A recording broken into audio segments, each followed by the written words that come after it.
চারপাশ কি সুন্দর সবুজ হয়ে গেছে, তাই না? অথচ এই কিছুদিন আগেও এই গাছগুলো ছিল পাতাশূন্য। যদিও এখন চায়নাতে সামার চলছে, বাট শীতের তীব্রতা কিন্তু এখনও বেশ ভালোই আছে। এবার যেন শীতের তীব্রতা কমছেই না। সেই গত বছর অগাস্টে শীত শুরু হয়েছে, কিন্তু এখন মে মাস চলছে। এখনও রাতের বেলা তো বলা বাহুল্য, দিনের বেলা তো আমরা যখন বের হই হালকা জ্যাকেট নিয়ে বের হতে হয়।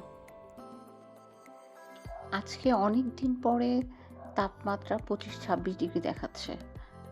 বোঝাই যাচ্ছে বেশ ভালো গরম। যেহেতু গরম, মনে হলো যে একটু পাহাড় থেকে ঘুরে আসি। শীতের সময় কিন্তু এখানে আসা বেশ দুষ্কর। আর তখন তো পানিগুলো সব একদম আইস হয়ে যায়। এসে তেমন একটা ভালো লাগে না। গাছগুলোও পাতা শূন্য থাকে, কেমন চারপাশটা যেমন কেমন গুমোট একটা ভাব হয়ে থাকে। আরহার বাবাকে সচরাচর বাসায় পাওয়া যায় না, সে তার ল্যাবই সময় দেয় বেশি। আজকে যেহেতু বাসায় আছে, সকালেই আমরা চিন্তা করেছি খেয়ে দিয়ে চাটা বাহিরেই খাবো। বাহিরে আরহা কিছুক্ষণ খেলাধুলা করবে আর আমরা একসাথে বসে চা খাবো। যদিও এখানে আসার ইচ্ছে ছিল না, কি মনে করে যেন বাহিরে বের হতে আসতে আসতে এখানেই আসা হয়ে গেল। আঠাও কিন্তু এখানে খেলতে চায়নি, আঠারও খেলার কথা ছিল অন্য জায়গাতে, কিন্তু যখন শুনেছে যে এখানে পানি দিয়ে সে খেলতে পারবে, সে আর এখান থেকে যেতে যাচ্ছে না। বারবার বলছে, মাম্মি তুমি এখানেই চা খাও, আমি এখানেই খেলা করি, আমাকে আর প্লেগ্রাউন্ডে যাওয়া লাগবে না, আমরা এখান থেকে বাসায় চলে যাব। ও যেহেতু প্লেগ্রাউন্ডে খেলতে চেয়েছিল, সাথে কিছু হাঁড়ি পাতিল নিয়ে এসেছে, কারণ এখানে প্লেগ্রাউন্ডে বাচ্চাদের বালি দিয়ে খেলার কিছু ব্যবস্থা থাকে। সো সে চিন্তা করেছিল বালি দিয়ে খেলবে। আর এখন এখানে এসে সে তার এই টুকিটাকি যা হাঁড়ি পাতিল আছে সব নামিয়ে ফেলেছে আর বলছে মাছ ধরবে। এখানে হালকা ছোট ছোট কিছু মাছ পাওয়া যায় অবশ্য, কিন্তু সেটা তো আর আরহার পক্ষে ধরা সম্ভব না। তবে এখানে প্রচুর ব্যাঙাচি দেখা যাচ্ছে, আর আরহা সেগুলো ধরার জন্য আপ্রাণ চেষ্টা করতেছে। ধরতে পারছো? ধরো ধরো ধরো ধরো।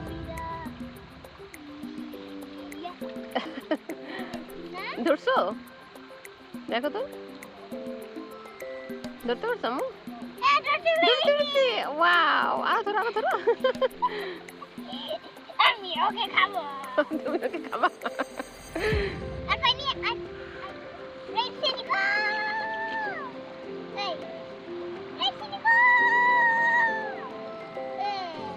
ধরতে পারছো? ওটা আছে, তুমি ধরতে পারোনি? পারোনি? আস্তে করে ধরতে হবে, খুব সাবধানে, আস্তে আস্তে করে, যাতে ও বুঝতে না পারে।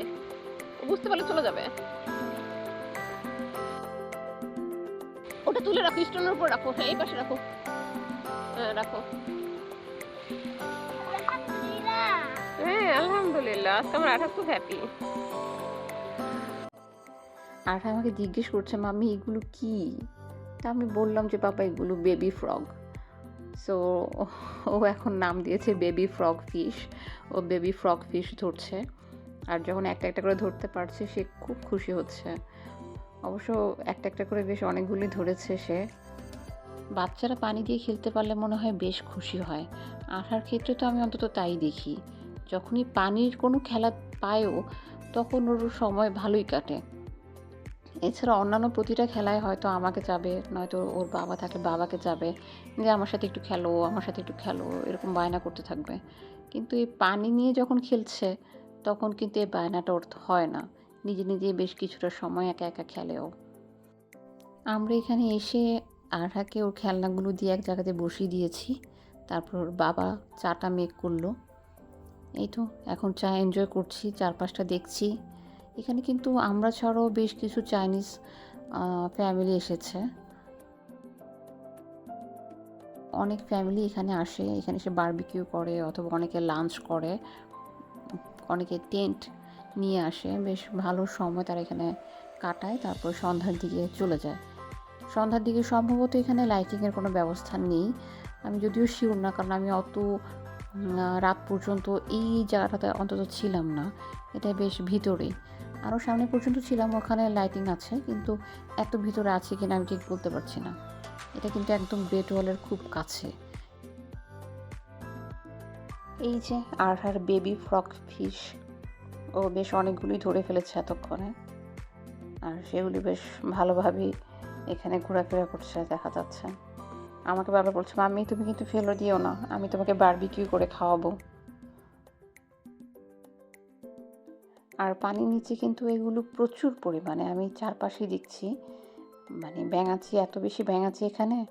চারপাশের ছোট ছোট জায়গা জুড়ে একদম দলবল নিয়ে মনে হয় বসে আছে, তাই ওর জন্য ধরাটা সহজ হচ্ছে আর কি। আর ওই যে দূরে দেখা যাচ্ছে গ্রেট ওয়ালের কিছুটা অংশ এখান থেকেই জুম করলে দেখা যায়।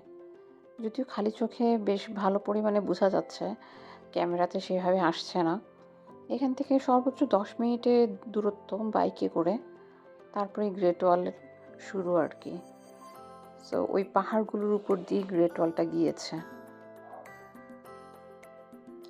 উপরের এই অংশটা কিন্তু খুব সবুজ, আর এই যে গাছের সারিগুলো এত সুন্দর করে লাগানো হয়েছে, দুপাশ দিয়ে গাছ আর মাঝখানের জায়গাটা ফাঁকা, মানে এত ভালো লাগছিল।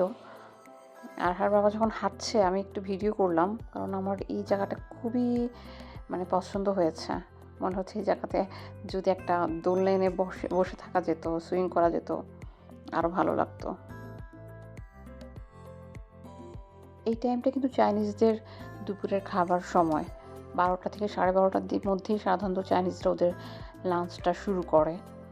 তো বেশ কিছু পরিবার কিন্তু এখনও এখানে আসছে লাঞ্চ করার জন্য, এসেই হয়তো টেন্ট করবে, অথবা যারা গ্যাস স্টোভ নিয়ে এসেছে তারা চাইনিজ কিছু ফুড রান্না করে, আর যারা বারবিকিউ করে তারা তো বারবিকিউ স্ট্যান্ড সাথে নিয়ে আসে।